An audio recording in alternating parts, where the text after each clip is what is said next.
760, 960, 1000,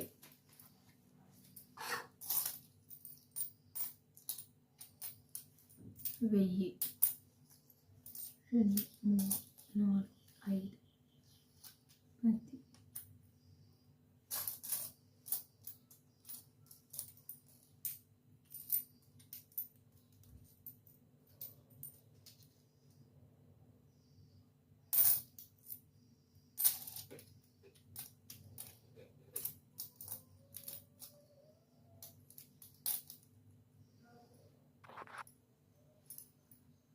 చెప్పేసి ఎంత అయినాయో. ఇవేమో 960 రూపాయలు, ఇవి 40 రూపాయలు అన్నమాట. 1000 రూపాయలు అయినాయి.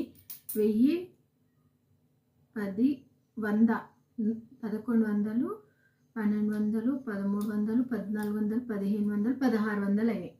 దీంట్లోకి ఒక 400 కలిపేసి వద్దులే, ఇంతనే ఇచ్చేద్దాం. ఇప్పుడు ఏం లేవు.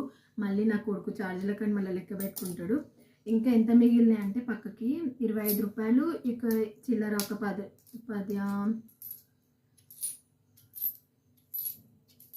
30 రూపాయల దాకా మిగిలినాయి అనమాట. ఏమన్నా డబ్బాలోనే వేసేద్దాం, ఖాళీ డబ్బా ఉంచితే మళ్ళీ పైసలు జమ కావన్నమాట. అందుకని దీంట్లో వేసేస్తా. ఇవైతే లెక్క పెట్టేసుకున్నాను, తీసేసుకుందాం. ఎంత వచ్చినాయి పైసలు నేను చెప్పినా, మీరు కామెంట్ చేసేయండి ఎంత వచ్చినాయో. సరేనా? ఉంటాను మరి. బాయ్. ఒక లైక్ చేసేయండి అబ్బా, సబ్స్క్రైబ్ చేసుకోవడం మర్చిపోకండి.